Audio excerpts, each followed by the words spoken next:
Good morning, good afternoon, and good evening, everybody, and welcome to today's episode of the Never Peak Project Podcast. I'm your host, Coach Ranger, and today we have a very special guest for all of you. Now, as most of you know, something that I talk a lot about in my material, whether it is about my walk across the country, business, etc., is the idea that no one is coming to save you, that each of us are responsible for how our own lives go, and really just the decisions that we make, the actions that we take on a daily basis, really just avoiding that idea of the world is happening to me rather than I am out there creating the life that I want to live. Now, and one of those things that I do on a daily basis myself is a lot of networking. I've posted a lot of episodes about BNI, how to be successful in these networking groups. That it's not just about showing up. That's the number one thing you need to do, but it's about making connections along the way. And one of those connections that I made recently is with another coach who reached out to me after a BNI speed networking event. And he said, "Hey, I'm also a coach. I saw that you're a coach. Let's talk." And really, that's the thing that I love about the personal development space is that even though that we are all very similar, whereas we're all, coaches, life coaches, executive coaches, accountability coaches, whatever you want to call it, there's a lot of room for growth and collaboration within the industry. And I ended up having a one-to-one with this guy. It was awesome. I really, really resonated with a lot of what he was saying. And I was like, we need to get you on the show as soon as possible. So today I'm very excited to introduce to all of you a coach, a mentor for young men and young adults, Ricky Carilli. Ricky, thank you so much for joining us today. My pleasure, Ranger. Happy to be here. I'm super excited to get started in this. So could you just give us a brief introduction of who you are, how you landed in coaching, and what exactly the transformation you offer your clients is? Yeah, absolutely. Okay, so as mentioned, I am a life coach and mentor for young adult and teen males, generally ages 16 to about 30. And I always say that the reason, there's about a 15-year age gap is because becoming a man isn't so much about age as it is, your willingness to take on responsibility. So I have, kids as young as 16 and young men as old as 31 years old at this point, all across the country. I actually have a client out all the way in Barcelona in Spain right now. So who am I? How did I end up doing this? I think I covered the first part. Now, the reason I ended up doing this,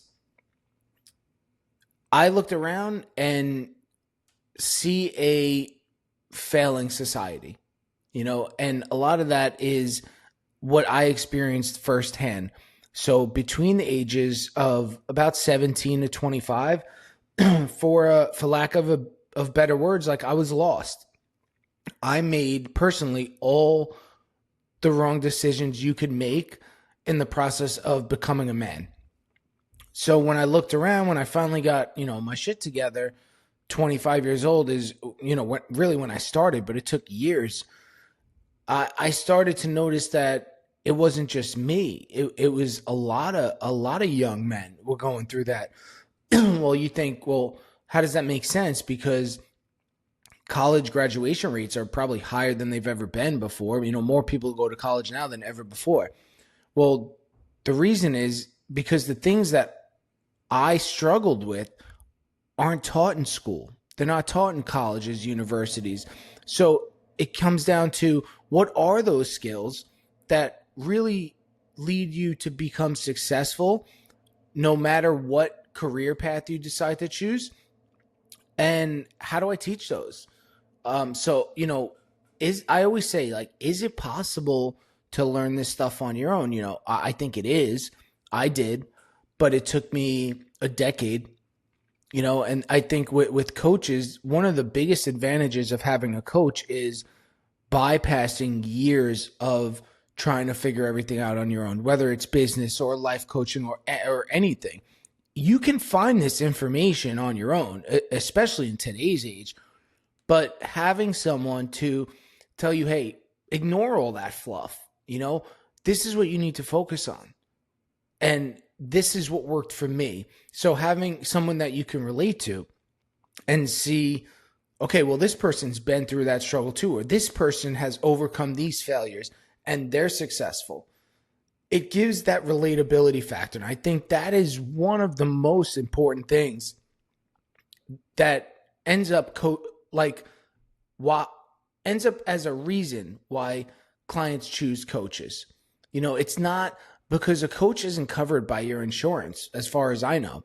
So you're not just going to your insurance like, hey, what provide, what options do I have? Okay, yeah, pick this one, they're covered. Okay, great. And that is a reason why most of the kids that I work with, they've tried therapy before. It didn't work. Now, the reason for that, I say, is the same thing for me. I had a therapist when I was younger, and the real issue is young men don't want to talk about their feelings. They don't want to continuously relive the past, and I don't think anyone does. And I can tell you for a fact that that is not the way to move forward. There's a ton of research out there now. Like, you need that forward-thinking growth mindset, and that's something that, we teach. But a young man needs a purpose, beyond that. Like, they need some goals to strive for. They need confidence. You need to have self-awareness and a growth mindset, like I mentioned, and a slew of other things. We have 3 programs currently. So there's the Fundamentals for Success, which is going to teach you, the basics, like give you a foundation for life. And then we have Confidence to Thrive, which is like the next level up. And then lastly, we have the Competitive Edge. And now that's a little more advanced stuff. So clients come to me in all different situations. But most of the kids I work with, they have to start with fundamentals, because if you're not learning this stuff in school and you don't want to spend 10 years watching YouTube videos, reading 100 different personal development books, and then implementing it in your life, where else are you going to learn that? In your experience, like, is without a coach or a mentor of some sort, have you come across anywhere else that like people learn these things? In a way that is sustainable? Definitely not. And that was something that I definitely want to talk to you more about, to kind of go a little bit deeper on. When it comes to finding a coach or a mentor, of course, you and I are biased because we are coaches. But what is it about? Yeah, a little bit. And we've had experiences with different coaches, and we've seen the transformation that we've gotten with clients, as well as just our own transformation. But when it comes to the fluff and the noise that's out there in the personal development stage, the personal development industry is just absolutely insane. What is it? There's like the people that kind of just consume it and consume it and do nothing about it. Like, yeah. And I was that person for a long time. And what I was going to ask you is, how do you know, like, even for yourself, what is worth consuming and what is worth just kind of leaving off to the wayside? Yeah, that's a great question. So I went to school and I have a background in psychology and sociology. I spent a decade not using it. I was in construction. I had a well-paying job in the union, and I just decided, like, you know what, I have more to offer. And at some point I said, well, what is going to give me that credential, that qualification of where people say, okay, I'll actually pay this guy money. So I went and got a master's degree in human service counseling and life coaching. And now I can tell you that I didn't learn exactly, it's focused on how to become a coach, but I didn't learn exactly what I'm teaching these kids. Most of it I didn't. I didn't learn that in my graduate degree. I learned, a little bit about time management and the way to structure things and certain delivery methods, but most of it is life experience. And that's how I figure out, okay, well, what is the most important? I've spent a lot of time structuring these things to where I know, okay, I have a long list of things I want to teach, like 20 different options. It started with more than that. And I really had to narrow it down and say, okay, well, what are most of the kids that are going to come to me going to be lacking? Well, how do you find that out? Really? Experience. It really comes to experience. Well, when you get 10 clients, what do they think about? You get 20 clients. Now, what are their biggest concerns? You get 50 clients. Now, I've had dozens and dozens of clients at this point all across the country.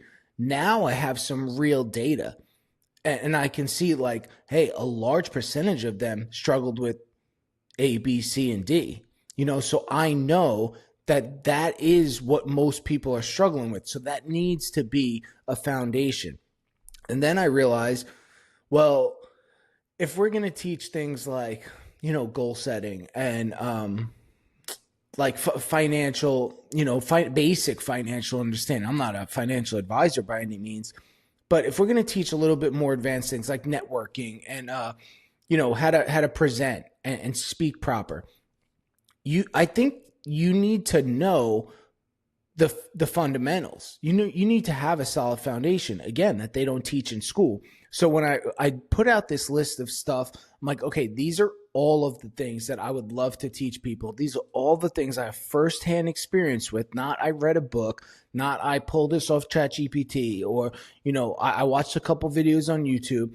I strive on the authenticity that I am only ever going to teach things that I have experience with. And if I don't know, I am very open to say, I'm not the guy to do that, but I hopefully through my network can connect you with someone who has better experience in that. But it comes down to an order of operations. Like, you can't do X. You can't even learn X until you figure out Y, or maybe vice versa. So that's how I figured out, okay, these are the basics of what you need to move forward. This is slightly more advanced. And then this is like the third one, competitive edge, is you can't do any of those unless you have that foundation below you.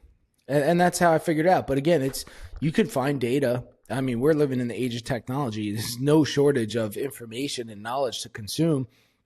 But it came from experience. 50 clients later, I'm like, okay, this is the biggest things right here. And then these are some of the things that people mention they want to work on after they understand this stuff.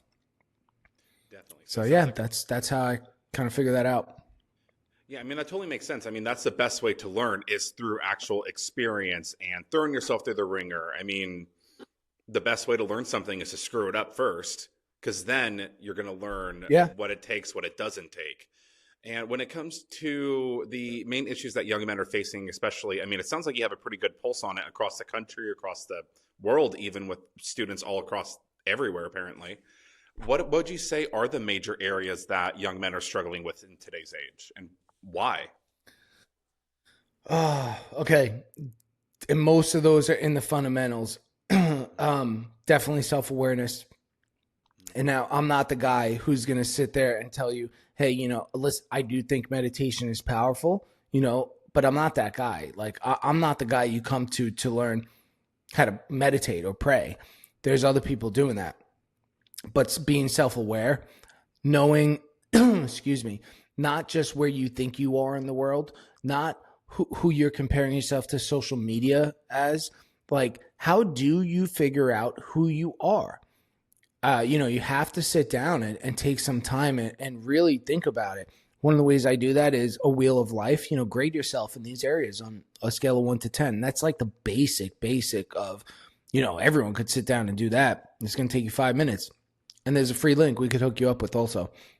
But then it's like, hey, write down your strengths and weaknesses. What are your values? How are you raised? Are you happy with the way you're raised? What are your beliefs? How do your beliefs of what truth is differ from what truth might actually be in the world? How does the reality that you call reality differ from what the rest of the world calls reality? And, the only way to find that out is sit down and, think about it and write it out. One of the things I'm very strong on is like, write everything down, write everything out. I have hundreds and hundreds of notes on my phone, pieces of paper, that folders everywhere, notebooks covered, because I spent so many years living in here and nothing ever happened, because it's just, you're like a squirrel, you got that squirrel brain with all these ideas. Yeah, great ideas. But until it goes down on paper, like now I one of the things I teach is, scheduling and agendas. Like when you're in an environment where you're in high school or even college, or up to that point in your life is scheduled for you. You know where you have to be, when you have to be there, and you didn't have to decide that. Someone else decided that for you. Now, what happens when you go into the real world? Yeah, maybe you get a job and you have to be there 9 to 5, 5 days a week. But what else are you doing with your life? Everyone's got the excuse, right? Oh, I don't have time. Well, it's easy to say that until you sit down and you see on a calendar, you're like, well, damn, actually, I got, 2 hours here and 2 hours here and all day Saturday and all day Sunday. And then all of a sudden, that excuse of not having enough time is like, well, I actually do have time. Okay, so then what's the reason you're not doing anything? It's not a priority. So what are your priorities? Again, I think that's, partially self-awareness, partially goal setting. Another thing is intimidated of the real world. I think a lot of the kids I work with have a misconception that everyone in the real world is a super professional and extremely good at what they do. And I just try to tell them, like, it's not the case. Like, so many people are just faking it until they make it, and in the coaching industry also, but like in the world in general, like most people are just showing up, and that's one of the things I tell them, like, just show up. You'll see that it's, people aren't, that advanced. Like, you're not much further behind.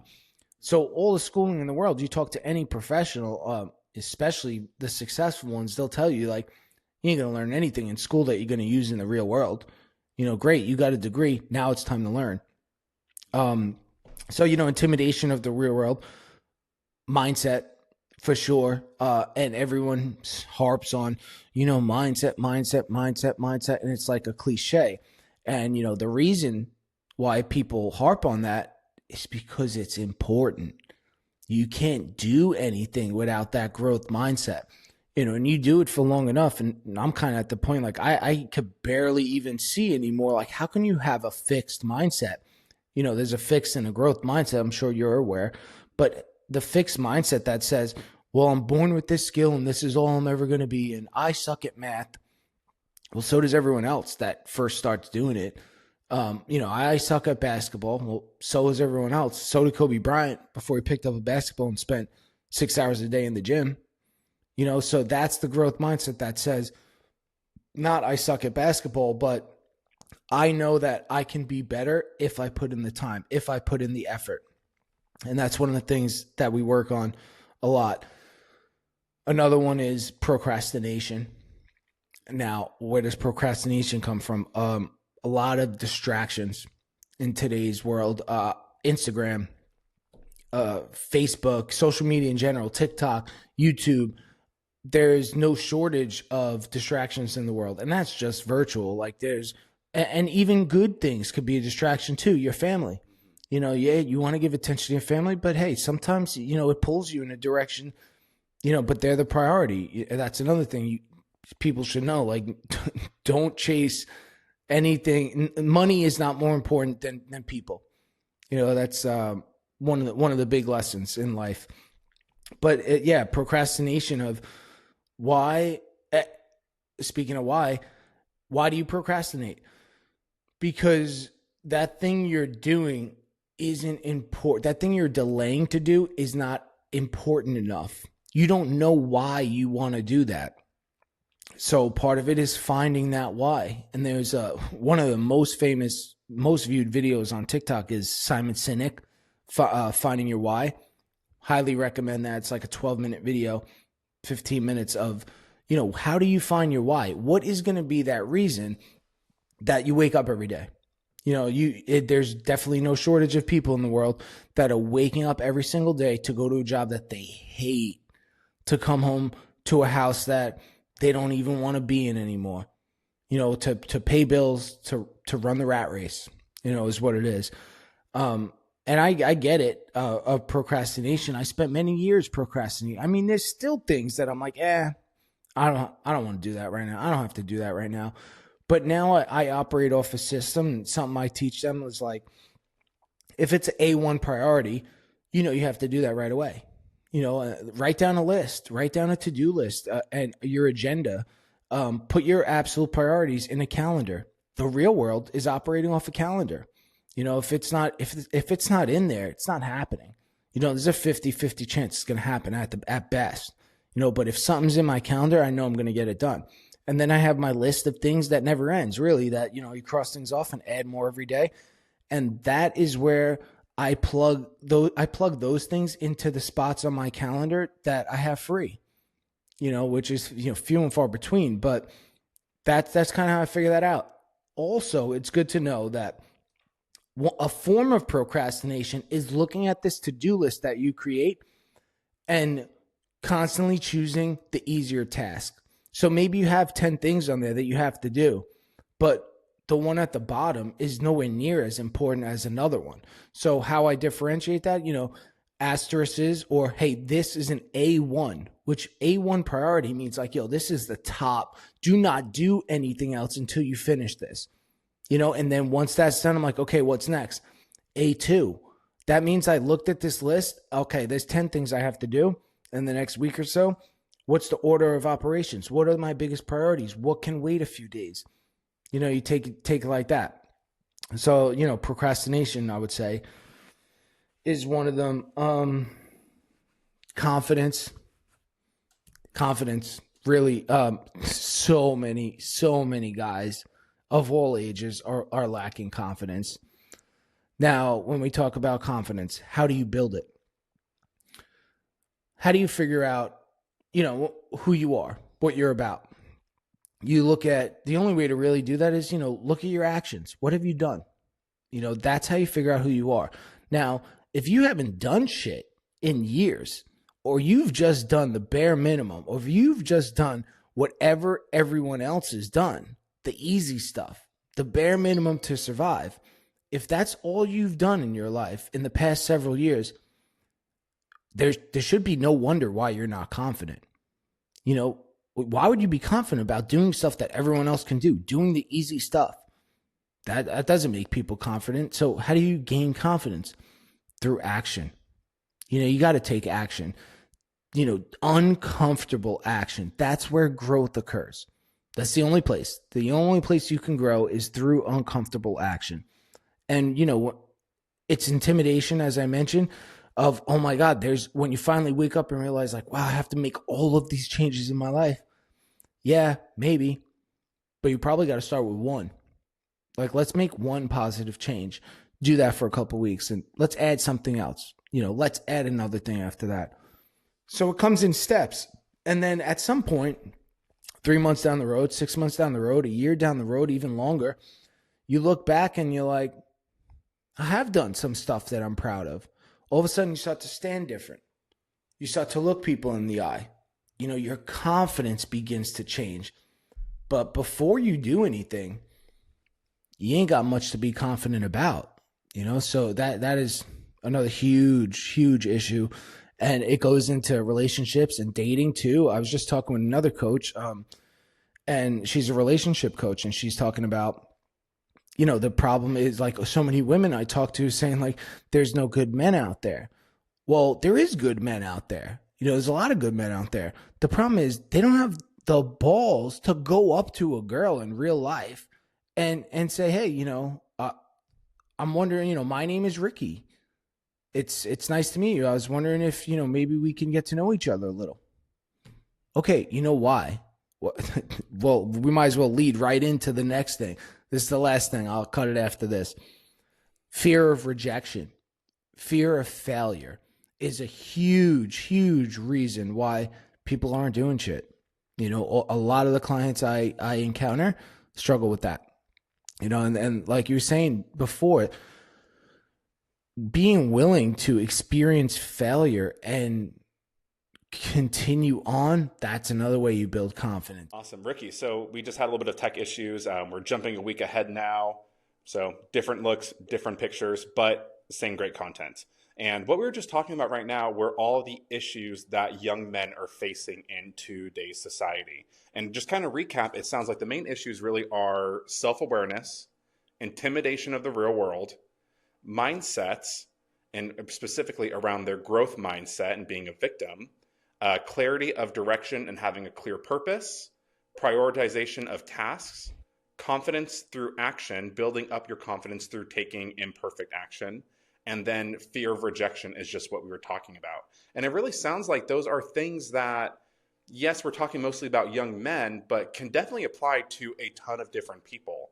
So when it comes to referring to specifically young men, like why is that specifically your focus with this? Or is that just kind of the easiest vibe that you've been able to find to work with or speak to? Or can you talk a little bit about that really quick? Yeah, for sure.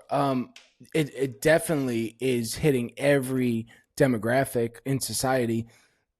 The reason, I speak about that is because that's the demographic that I specifically work with, that I have firsthand experience in. If you look at research and statistics, like it's all across the board, a lot of these things. But the reason I have, figured out that my niche is young men, like young adolescent males, is because I figured out that that's who relates to me. Because I look back, I'm like, well, where did I make all the biggest mistakes in my life? Where did I really need help and kind of thought I knew everything and refused to take advice or be guided by anyone? And it was during that period between about 17 to 25, is where I really made, every mistake you could make at trying to become a young man. So that's really why I gravitated towards that. And I realized that I just have a unique ability to connect with kids that age, males that age specifically. And I think that they look at me and I'm like, I'm not too old, I'm not too young, but I'm kind of up to date with things, like what the kids are into. And just, I talk to them on their level. I don't want to be the guy who sits across from them, arms folded, knees crossed, wearing some fancy sweater with a button down. Like, I'm not that guy, So the fact that I come across how I am, how I'm dressed now, this is how I meet them. I might have a profile with a headshot, but outside of that, like, and a lot of them, it's funny, a lot of them come to me and they're like, oh, like my mom was telling me about you, and then I saw your profile picture, and I was like, oh, like this guy's like super like professional looking. But then you go into my profile, you watch my videos, and I'm just a bro teaching younger bros how to win at life. Is really, if you could sum it up in one sentence, that's what I'm doing. Just a bro helping bros. And I think that's the most important thing, right? Is when we are, because I see a lot of people, and I don't want to get too deep into this part of it, but people like, oh, why are you just talking to young men or young women or this or that? And it's like, well, because I have the experience there. That's what I can Yeah. speak to. And if you feel it's like the idea of if you sit there and say someone should do something about this, you should take a step back and realize that you are someone. If you're in the position to be a mentor, to be a person, to be somebody Mm-hmm. that can support people like you 5, 10, 15, 20 years ago, you have that piece of responsibility almost Yeah. to be that figure, to be that real life hero that can say, I've been here. This is where I screwed up. Let's speed up your learning process so that you don't waste a month, 2 months, 3 years, whatever of your Mm-hmm. life because of this problem. Oh yeah, And way I think way that's really way longer, way longer. Really, yeah, for much, much myself, it longer. was Yeah. a decade before, and that's what I say. Like, is it Mm. possible to learn this stuff on your own? Yeah, but I wasted years watching thousands, I would say thousands of hours of YouTube videos, and not garbage. Good stuff. But I made the mistake, and what I tell a lot of people is, don't make the mistake of just consuming information. I read 100 books on personal development. Half of them I could tell you maybe a summary, but I always say that the longer the distance between obtaining knowledge and implementing it, the less likely you are to actually learn from it. Because what is wisdom? To me, wisdom is applied knowledge. That comes from experience. Yeah. Who's smarter, the person who spends 1,000 hours reading books and watching videos and then never applies it, or the person who doesn't spend that time at all and just does whatever they want? I mean, if neither one of them are going to use the information, I mean, why even learn it? Yeah, there's a concept that I try to abide by. My background's in agriculture and farming, and I know a lot of that more. But it's like you can sit there and you can read 1,000 books about how to grow a tomato. You could watch the YouTube videos. You could talk to the Harvard and UC Davis professors that specialize in that crop and commodity. But until you actually go out in the field, plant the seeds, Mm-hmm. and go through the process of watering it, of taking care of it day in and day out, doing the inputs, you're never going to be able to actually harvest the Yeah, fruits. You have 100%. to be able to do the work physically, not just mentally. Yeah, and that's what a lot of kids that are intimidated by the real world have this concept in their head that um everyone's got their shit together, and everyone's super professional at what they're doing, and they're all experts. And I remember thinking that way too. And then you get into the real world and you're like, "Pfft, like I don't know how this person has a job," and you meet so many people that are just like faking it until you make it. So, I try to motivate them by saying, like, you don't have to be perfect. You're applying for, you know, uh, an opening position, like an entry level position. Like, they're not expecting you to have CEO qualities. Like, they're just expecting you really to just show up. I mean, most of the jobs I had prior to this is like, you didn't have to be good at it. Like, they just, like, especially in today's world, like, if you want to just keep a job, all you got to do is like show up and do the bare minimum. Now, I don't promote that, but if you're intimidated by not being, an expert at what you're doing, like, step one, like, just show up. That is the biggest thing. I mean, in BNI, during one of our meetings, we had to end our 30-second with our key to success, and mine was just do the damn thing. You just need to show up. You need to go to the event. You need to go shake Yep. hands. Like, if you're not showing up, if you're not doing the step one, you're never going to get to step two. Yeah. Another thing I've heard is be impatient with your inputs, but patient with your outputs. Hmm. And it's like you just need to do the work. Like, the outputs will come eventually, but Yeah. only if you're actually out there planting the seeds. Yeah, absolutely. And something that we are focusing on a lot right now is the personal accountability, or things that young men or anybody that resonates with the message can take away from this. And something that I've gotten pushback on or questioning is in terms of the difference between fault, responsibility, and accountability. And I think there's a lot of things where some things may not be our faults, but it's our responsibility to take care of it. But might be some things that are out of our control. But if we're saying that everything is our fault or our thing to take care of, our responsibility, there's like some kind of blurred lines. So I was just curious if you could kind of go over that relationship of fault, responsibility, and how that can apply to young men just starting off, say the 18-year-old that just graduated from high school. Yeah. So I'll say before I forget this, like, you can't deem yourself at fault for anything until you realize that you're responsible for something. You know, and the first step, like, you can't hold yourself accountable to something you don't know that you're responsible for. And I think that taking on, like, when you're a boy, this is what I say. Adult, like, by law, you become an adult at 18 and, 21 for other stuff, right? You're an adult. You can do most things in the adult world.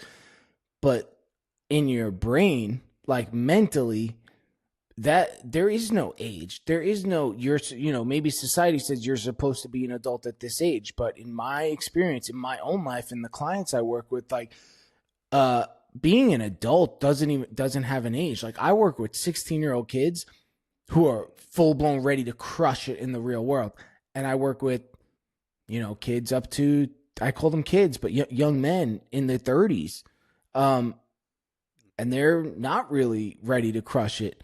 And like, what I've determined it comes down to is becoming an adult is all about your willingness to take on responsibility. So when you become a base level adult, like when you just get out there and you're adulting, right? You just have to do the bare minimum, but that's responsibilities compared to what you used to do, which wasn't much. If you came from your parents' house and they did everything for you, it was probably nothing. So now, just you functioning as a basic human being, doing everyday tasks, to you, that's responsibility. The same thing in business too. You always feel stressed out when you're starting off, or you're trying to level up, or you're trying to scale a business. But that's so important to feel that way. I was just talking to a client about that today, that feeling of uncomfortability is what generates confidence. Pushing through that feeling, doing difficult things. That is the only way to build confidence. Now, we could talk about it all day long, but it really comes down to what are you doing? When you look back, you're defining yourself by your actions. And what do you have to be proud of if you're just doing the bare minimum? If you're just doing what everyone else is doing, if you're just doing what is expected of you? That's why it's so important, like for, everyone, but especially young men, to find a purpose. It sounds super cliche today, like, oh, find your purpose. But like, no, seriously, find your purpose. Get a reason to be fired up, excited to wake up in the morning. And I know a lot of people are in a job that they're not too thrilled about. And I get it. I've been there.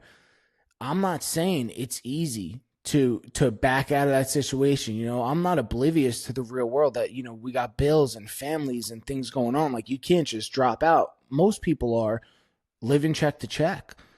But just having that fixed mindset of like, well, this is my job. What someone else going to pay my bills? No, they're not. But, if that's the route you choose, is that the easy route that you're signing up for 30, 40 years of going to a job that you hate, living a life that you're I'm not going to throw around the word happy. I don't hold a ton of value in having, being happy. Everyone should just be happy. Like, for me to be happy, like, I need to feel fulfilled. Like, I need to be on my purpose, like grinding. And the only way that happens is to live in a world of stress, and you could get shit under control and still be stressed out on a daily basis. But there's good stress and bad stress. You're going to let the good stress is going to build you up, and it's these things that you overcome and you get better in time. Bad stress is that shit that eats you up. And generally that comes from, just not taking action on things you should be taking action on. So, that's where accountability is. You won't have accountability or feel responsible for anything until you take on more stuff. Yeah, and I what you're just saying is hitting kind of close right now, because I just got off a call with one of my business coaching or business consulting clients, and that's what we were talking about is as time goes on, things come up. Like there's a proverb that goes, behind every mountain's a mountain, that every time you get to the top of something, yep, another problem arises. Yep. And this was specifically around her marketing for her business. She's like, like I just figured out the clearer offer. But now I got to figure out how to communicate it to people. And now I need a lead magnet. Now I need this. Now I need that. She's like, it just feels like it's so much constantly all the time. Yeah, I feel that. And it's like, yeah, because this is what you chose. This is the hard that you picked. Mm-hmm. And it's like either you can pick the hard you want in your life or life will give you the hard. Yeah. And it's really about just being intentional with, running a business is hard. Working for someone else the rest of your life is hard. Doing these things is going to be difficult, but it's about making that intentional decision of what you want. Yeah. And to go back to another thing you're saying, I have my own way of like guiding my clients towards mission and purpose and values and vision. And I'm just kind of curious if you could share with us, like, what is your take on young men finding their own purpose? Like, what does that look like to you? The excellent exercise, great question, but excellent exercise that I have all of them do. I'm going to butcher the name. It's a Japanese name, and I've been made fun of for pronouncing it wrong, but it's called Ikigai, Ikigai. I think that is a genius exercise for them to do because it puts it in, I'll explain it in the lesson of like, hey, this is what it is. Like, what do you like to do? What can you picture yourself doing forever and not waking up and hating your life? What does the world need? What are you going to make money doing? And we talk about it, but being able to see it in, 4 circles and say, okay, well, I just got, and it's like, hey, straight up, just fill in whatever comes to mind that you think could fit in this circle, and then this one, and then this one, and then this one. And then where do they overlap? And so if you don't have, and I'm not saying that, that is your path for life. Like, it changes. My own path has changed several times. But if you don't know where you want to go, like, just start moving, and you don't want to move just completely randomly. So a lot of the kids that I work with are maybe they got a college degree or, they're graduating high school, but they're not really sure what they want to do. They got a degree in something. Okay, I have an idea. I'm going to go into business. All right, great. That could be 1,000 different things. What do you like to do? Like if you don't, and this is another thing before I forget this, that if you have no skills and you don't have a degree and you don't have a path forward, so let's say you're 16 years old and you're just getting your working papers and you can go get a job.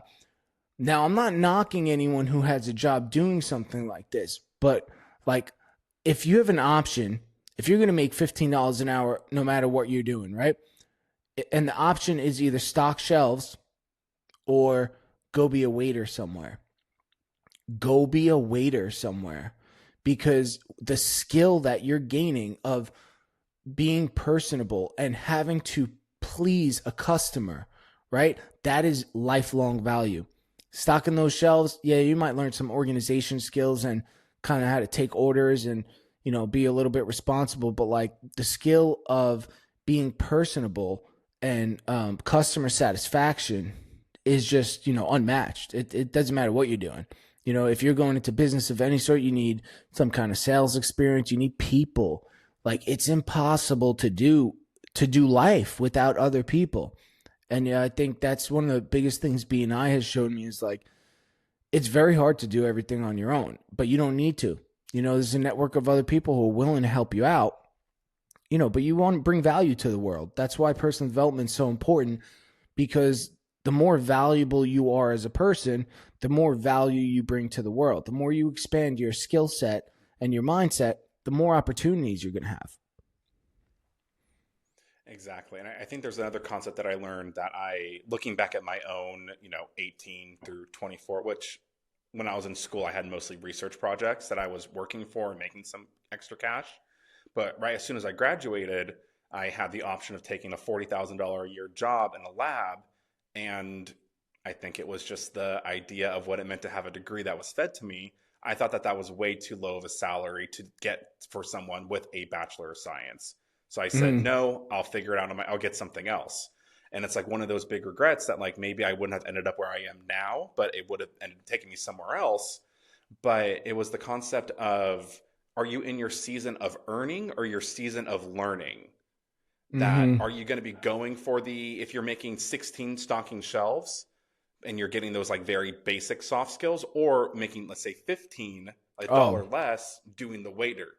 Like you should probably still do the waiter depending on your situation. Oh, absolutely. I would say, up to $5 an hour less. Yeah. You should be taking these opportunities to learn more. Like I'm sure I would have learned a heck of a lot more in that role that I said no to than what I ended up with during COVID. So it would have been a lot better, but it was just like you have those blinders on of I'm chasing more money. Yeah. And I think you said it earlier, is that like the goal of life isn't to chase the money. It's to be in your values and do something that is, it helps others, it helps yourself, and it's something that the world really needs. And I think that was something that I wish I knew at that moment when I rejected the job. But again, it's the burnt toast theory, that if you dwell on these things that you should have done differently, something else could have happened. Yeah. But I also just kind of, what were you going to say? I went through the same thing. When I graduated, I had a degree in psychology and sociology. I'm like, oh, hey, great. I'm going into the real world. I graduated college. My life is set. House, white picket fence. Wrong. Here's a job making $13 an hour. And I was like, I'm not doing that. My value is too high. I don't regret anything. I'm past that point in my life where I have regrets, because all my experiences have led me to where I am now, to be in a position of a ton of experience of life and mistakes that now I've used to help other people avoid these mistakes.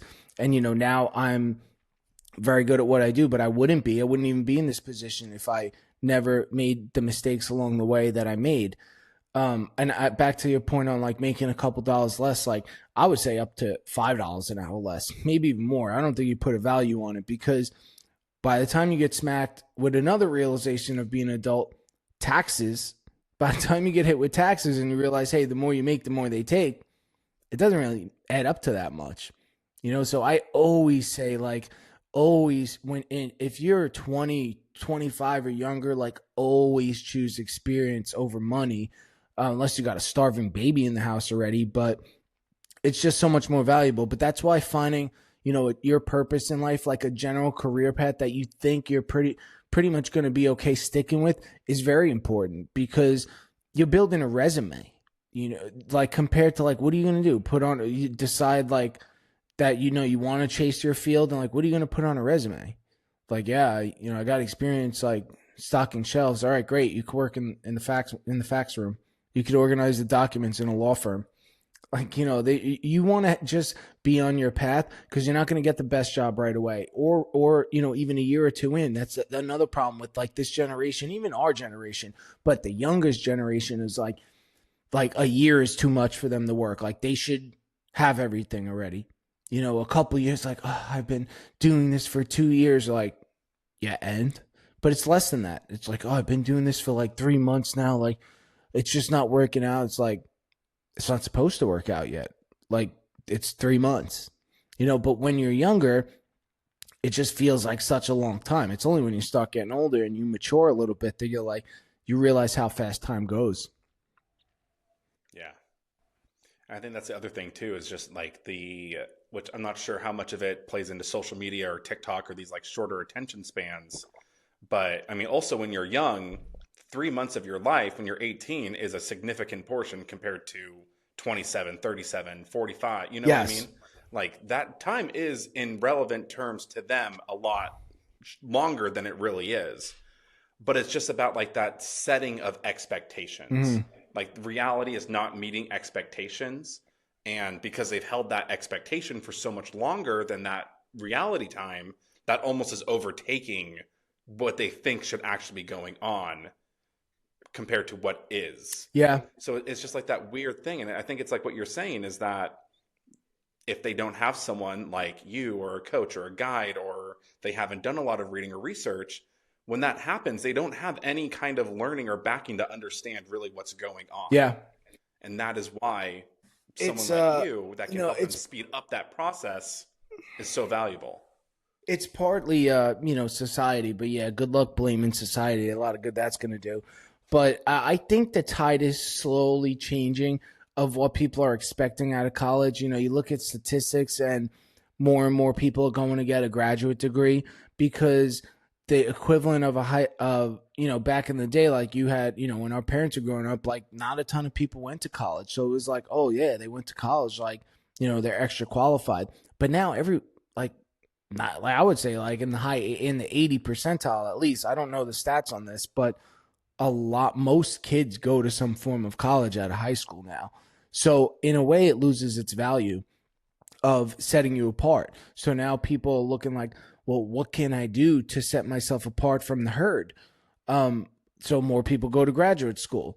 And then, well, what do you do? And I'm not knocking it, because I have these degrees, right? I don't associate a ton of value with it, but, like, I have them because there's people who do associate value with it. And I was playing that game for a long time, so I did that.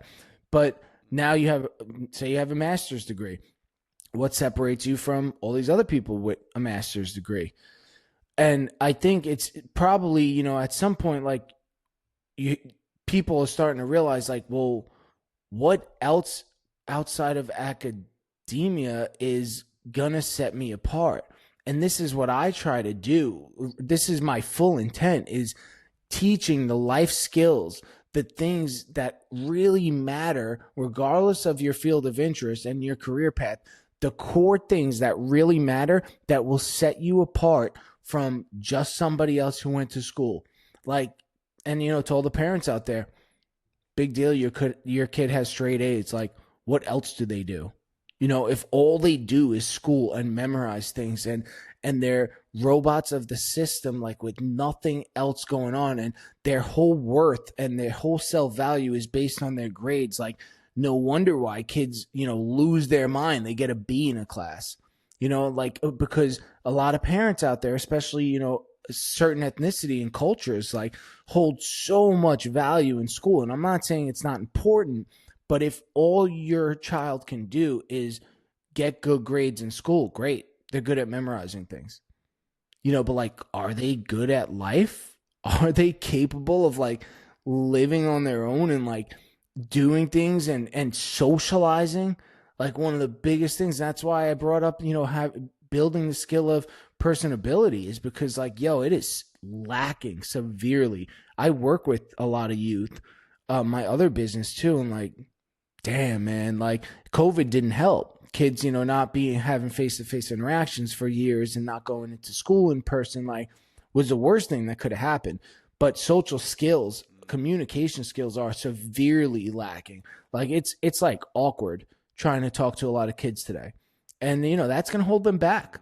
And I know parents are busy and your job and the bills and everything, but like, I get it but if you don't have time to teach your kid these skills and they're not learning these skills in school, where are they going to learn them? When? When they're 25, 30, 35? Never. Because, you need to be exposed to this stuff at some point to be able to learn. There's no other way to really, learn it. And generally, if you don't have a mentor of some sort, if you don't have like a coach or someone who's going to guide you to this information, it's not going to pop up on your algorithm. Like for me to find this, like I had to become what's known as a seeker. I was seeking information from even from a young age when I really wasn't full blown into personal development. I always kind of questioned the way things work. I'm like, I don't really believe that. Like I'll write this on this test, but I don't think that doesn't make sense. So when I got to a point where I started learning on my own and like asking these kind of questions and doing my own research, I became what's known as a seeker of knowledge, of the truth. And that is really what blew the doors wide open. But if you're not exposed to this, it'll take you a decade to find this stuff and actually, start using it in your life. And that's really the advantage of having a coach, a mentor, anyone. If you have someone in your life and, they're willing to teach you this stuff, you surround yourself with them. Mm-hmm. Yeah, I think that's really just one of the biggest takeaways from our episode is whatever it is that you want to do, whatever it is that you want to be, you need to find that person and start kind of learning from them and absorbing that so that you can speed up that learning process. And just as like one of the last questions, I was telling a couple people that I was going to be talking to you, and it's not an exact quote of a question, but it was just a general vibe. Like there is a lot of alpha male influencers and other coaches out there. I mean, I can name specific ones, but I'm sure when I say that, might be able to come up with an idea in your head of what that looks Yeah. like.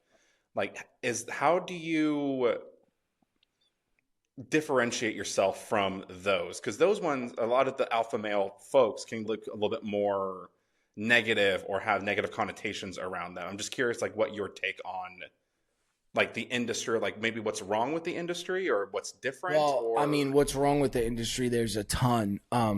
It's got, everyone's a self-proclaimed coach of some sort with courses of some sort. I mean, whatever. I'm not here to hate on anybody, but what I want to say is like the biggest factor in creating change with people is the ability to relate. People have to be able to relate to you and trust you, and know like, you're not full of shit and, you have been through this stuff. And I just made a video yesterday. I don't even know if it dropped yet or it's planned for later this week, saying like, there's a lot of people out, a lot of influences out there with that rah bullshit. And it's true though, there is. And like in certain instances, in certain areas, I think that's good. Like when it comes to like the gym or something or being physical, like I think that is generally the way to motivate people to go hit the gym, like a little bit of tough love. But that what's lacking with, alpha males is like what's known as like soft skills, where you're not going to see anybody usually like that looks like myself in good physical shape. And a lot of things like I do stand for, like, healthy masculine traits and qualities, but it's lacking in skills like self-awareness, that, or people talk about mindset, but self-awareness and like the goal setting part of thing. It's just like the backside of things, like the work the dark work that you have to do on yourself. Rather, I think the alpha image comes off as like, F what's wrong with me, like, just go forward. You know what I mean? And I'm not the guy to say, sit down with a therapist for a couple of years and like talk about your feelings in your past. Like, I'm not that guy either. But I would, for myself, like maybe people view me as an alpha male, but what I would refer to myself as is what's known as a sigma male. And people, if you're watching this, you're like, a sigma male, what is that? Look it up on YouTube. It's, the physical characteristics more of an alpha male, but the thinking brain of a philosopher, of a stoic, is the best way I could describe that. And that's what I try to be, and I want people to see like you can have the best of both worlds.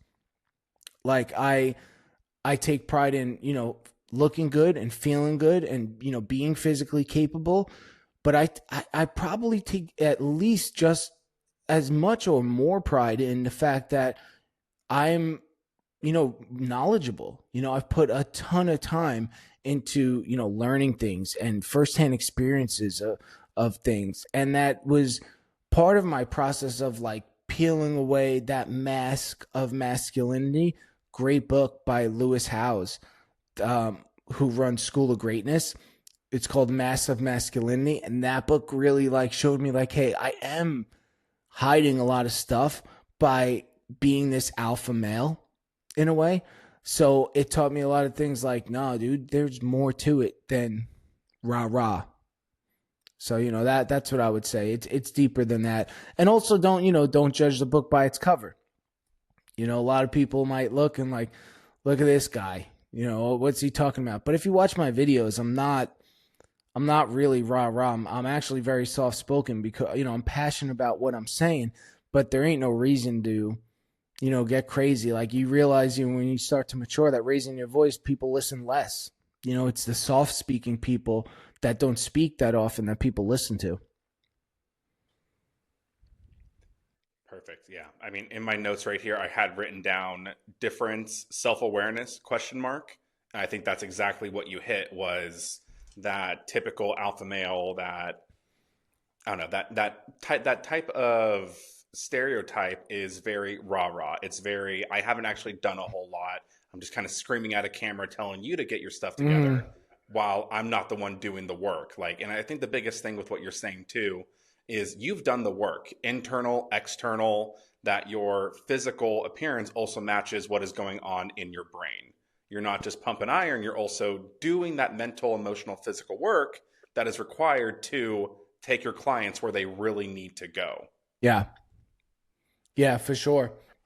I had something else on my mind too that I was going to say is like, oh, it's when you think of an alpha male, what comes to my mind is like not somebody who is willing to get honest feedback and criticism about themselves, not somebody who is willing to get advice and be coached by other people.